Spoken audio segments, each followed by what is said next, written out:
Donc quand j'ai entendu footballeur, j'ai dit, ah, je suis tombée sur le jackpot. Et mais donc, il t'a dit qu'il est footballeur où? Non, il dit qu'il évolue d'un club, que lui-même a son école de football, des trucs comme ça. Il m'a dit plein de trucs cette nuit-là. Donc on est sortis ensemble. Et quand on a commencé à sortir ensemble, un mois après, il me demande en mariage. Oui. Et donc, il me montre une maison, parce que pendant ce temps, il vit chez moi. Il me montre une maison inachevée. Il me dit que c'est sa maison. Donc, ça veut dire que quelqu'un que tu as connu là, attends ma chérie, on va aller pas à pas. Donc, le gars que tu as connu, le même soir, tu as mouru à lui parce qu'il t'a dit les footballeurs là. Il allait habiter chez toi en même temps. Voilà, il est venu, on est allé chez moi à la maison. Ah. Voilà, je l'ai emmené chez moi à la maison, tout ça. Et depuis tout ce temps, quand on veut se voir, c'est chez moi à la maison. Oui. Et il me montre après une maison inachevée, en construction en fait. Oui. Il me dit, ah, que c'est ma maison, ce sont mes manœuvres qui sont là, tout ça. Et il me montre un papier, un document qui atteste qu'il a une école de football aussi. Oui. Donc, j'ai dit, bon, ok. Et quelques mois après, il me dit, bon, il veut me marier et tout. Et il me sort un papier en me disant qu'il est aussi dans les affaires et qu'il y a des hommes d'affaires qui lui doivent de l'argent et que vraiment, il veut vraiment organiser le mariage, mais il n'a pas les moyens pour le moment et que comme il a des millions, plus de 100 000 € quelque part, donc il faut que je finance le mariage traditionnel et après, il allait me rembourser. Oui. Donc moi, j'ai cru en ce monsieur. J'ai financé le mariage. On a fait un grand mariage, tout ça. Et après ça encore, le monsieur est venu habiter avec moi. Oui. Pendant ce temps.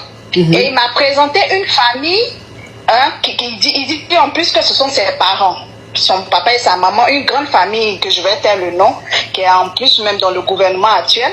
Il me dit que ce sont ses parents et tout ça. Donc moi, j'étais impressionnée par tout ça. Oui. Et on allait habiter ensemble. Et quand on habitait ensemble, le monsieur, il se réveille le matin, il va nettoyer ma maison, il va faire la vaisselle, il va... Mais lui, il jouait pas au foot quoi? Il partait plus s'entraîner. Il partait s'entraîner de temps en temps, il m'envoie même des photos où il me dit qu'il avait il m'envoie des photos où il avait certains footballeurs, tout ça, machin et tout. Les grands footballeurs, mais les grands footballeurs, il me montre des photos où il était avec ces derniers là, tout ça. Ma coach, j'arrive. Et un jour, comme Dieu dort pas, il oublie son téléphone à la maison. Oui. Donc moi, son téléphone sonne, je décroche. Oui. Il y a une dame au bout de fil, elle me dit bonjour, je veux parler à X. Je dis, ah, c'est mon époux, il n'est pas là, tout ça, vous êtes qui? Elle me dit non, que ça fait des mois qu'elle a porté plainte contre lui parce qu'il l'aurait arnaqué. Je dis, ah bon? Qu'il lui a promis le mariage, elle a financé son mariage, des choses comme ça, plein de trucs, comme un peu l'histoire que j'ai vécue en fait. Oui.